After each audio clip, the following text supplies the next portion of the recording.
Daniel Ouellet pour le Semi-Gros Magazine. J'étais avec Richard Martel. Bonsoir, Richard. Bonsoir.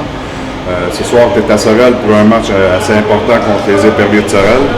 Vous talonnez un et l'autre en première position. Alors, comment vous sentez, vous avez pris votre préparation de match? Ça devrait être un bon match. Là. Ici, en plus, que Sorel joue très bien. Nous, on va essayer d'être meilleur que la dernière fois qu'on est venu ici. Meilleur que quoi? Meilleur que la dernière fois qu'on est venu ici. OK. Alors, habituellement, Sorel, ils ont quand même une équipe avec de la vitesse. Nous autres, on a de la vitesse. Alors, ça devrait jouer au hockey, ça devrait être excitant. Ça t'as de la robustesse aussi un peu, hein? Ça dépend toujours comment le match va, mais tu sais, si on est capable de donner des coups d'épaule, les autres, la même chose. Okay. Ça dépend aussi robustesse, toi, pour toi, c'est quoi? Oui, dans la légalité de l'art, je parle. Bien, tu sais, quand il y a la robustesse, là, ça va être l'intensité du match. Quand il y a de l'intensité, souvent, il y a plus de robustesse, alors ça dépend. Mais ici, tu sais, depuis qu'on joue contre Sorel, c'est souvent chaudement disputé. OK. Je voulais te demander une autre question. Ton transfert des Ligues juniors majeures du Québec et tout ce que tu as passé ton parcours à la Ligue nord-américaine, comment tu trouves ça, la Ligue nord-américaine? Moi, ça m'intéresse beaucoup. Beaucoup de fans. C'est pour ça la question. Il y a une grosse différence avec le junior majeur. D'abord, les joueurs de hockey sont vraiment à maturité, puis sont comment je te dirais ça, là, à 27, 28, 29 ans, c'est là qu'ils jouent leur meilleur hockey.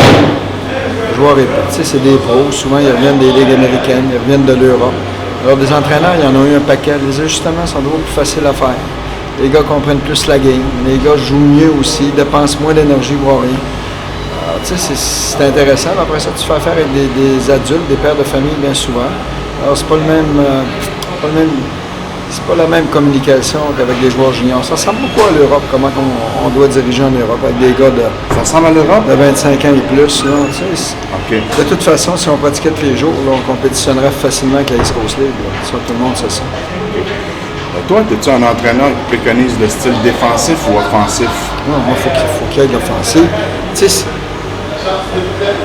je te dirais, moi, ce que j'aime, c'est des joueurs qui travaillent de deux bords de patinoire. Ça fait que si les joueurs jouent bien défensivement, habituellement, ils sont bons offensivement. Ça, c'est des mythes. Tu dis, tu joues défensivement, tu ne scores pas beaucoup de buts. C'est pas vrai, ça. Le gars qui joue bien dans sa zone, il joue bien au centre, puis il joue bien dans la zone neutre, puis il joue bien dans la zone offensive. Et en plus de ça, le gars est toujours en mouvement. Quand le joueur il revient dans sa zone, toujours en mouvement. Il y a des joueurs, des fois, qui ne font pas attention, qui attendent plus haut sur la patinoire pour être sûr de faire des points. Quand ils récupèrent la rondelle, ils sont flat-foot, bien souvent, ils n'ont pas de vitesse, pas d'intensité, puis ça amène à rien. Dernière question. D'ici la date des échanges, la date butoir du 24 janvier, ton équipe, tu l'aimes-tu comme qu'elle est présentement ou si tu reçois des coups de téléphone, tu es toujours ouvert à l'écoute, quelque chose? Je suis toujours ouvert, c'est certain. Hein? On ne peut pas se fermer durant une période de transaction. S'il y a quelque chose qui va nous aider, c'est toujours la même chose qu'on dit. S'il y a quelque chose qui va aider notre équipe, on va passer à l'acte. S'il n'y a rien qui nous intéresse, on va rester comme ça. J'aime mon équipe, mais il y a d'autres places à amélioration. Ça dépend toujours aussi de ce qui nous est offert. Mais présentement, ça discute un peu entre certaines équipes. On verra, on est jusqu'au 24. OK. Est-ce que Sébastien Laferrière est toujours sur votre liste de protection? Oui. Oui? Encore là, bien sûr. OK. Bien sûr.